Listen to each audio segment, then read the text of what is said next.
Okay, let's get the show started with a quick look at the major development in the world of business. Over the weekend, the Central Bank of Nigeria announced the introduction of what it called CBN Naira for Dollar scheme, an incentive for senders and recipients of international money transfers.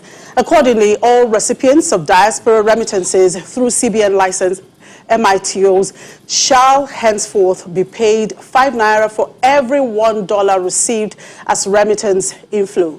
This is part of CBN's effort to sustain the encouraging increase in inflows of diaspora remittances into the country. Let's have Mr. Bismarck Rewane, CEO of Financial Derivatives, react to this quickly. Good morning, Mr. Rewane. Thank you very much for joining us on the program. Good morning for having me. So what does this CBN Naira for Dollar scheme mean? Could this mean an indirect way of devaluing the Naira? No, I won't go as far as that. Let us say what the facts are. The facts are, this is a promo designed to increase awareness and the inflows of Nigerian diaspora into the system. 1. 2, according to the CBN, it's aimed at reducing the cost of remittances from the current cutthroat rates charged by the IMTOs. 3, it refers to examples in Pakistan and Bangladesh. And 4, it also wants more inflows to come through the IMTOs. That is the fact. What is challenging here, it is very unusual for policies to be tied around promos or gimmicks. Usually, promos and gimmicks are usually used by manufacturers to launch or push products, or airlines to, when they have low seasons, to tie to kind of promos, you buy one, get one free, or to revamp sagging sales. So it's very unusual and peculiar for governments to engage in gimmicks or promos. Anyway, the central bank says for 60 days, so it's a trial period. Well, the scheme takes effect from today, March the 8th, and ends on Saturday, May the 8th. How much of an impact do you see this having in the liquidity issues, especially in the forex market? Okay, true.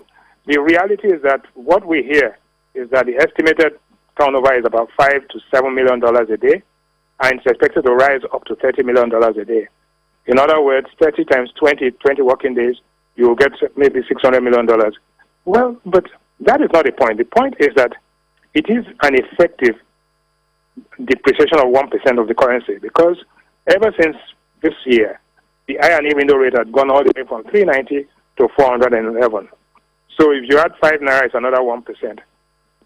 Nominally, the exchange rate is unchanged, but in reality, it is depreciation of 1% de facto.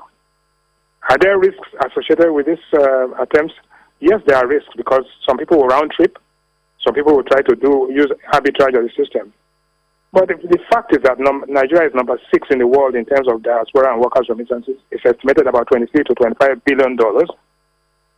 The current pandemic and unemployment rates in the U.S., Canada, and European Union and UK is also going to affect the ability of Nigerians to remit money in.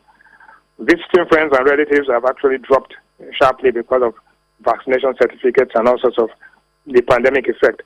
So basically, in the end, I think it's a gimmick, it's a promo. The central bank will probably understand in the end that there's no other way of managing an exchange rate than converging them and making it, having one rate so that people won't stop exploiting it. In any case, you collect cash and you take it to the parallel market, autonomous sources to sell the market, and then you come back and you get a 5 Naira. What could happen is that you could turn the 5 Naira, the $1,000 back again to your brother, who will bring it back. So what could happen is that there could be, what I call playing with mirrors. The same money turning around, the velocity of circulation increasing, whilst the quantity or the quantity supplied into the market will not increase. So, but again, every innovation leads to some kind of creativity and will help. But in the end, let me put it this way. The price mechanism, the exchange rate, has to be market determined, and policymakers will intervene to preserve, to ensure that we don't suffer from shocks. But it's a work in progress, and then we'll wait and see what happens. Absolutely, we'll wait and see. We'll just have 2 months. You call it a trial period. So let's see how that goes eventually. Thank you very much, Mr. Rewane, for sharing your time with us this morning.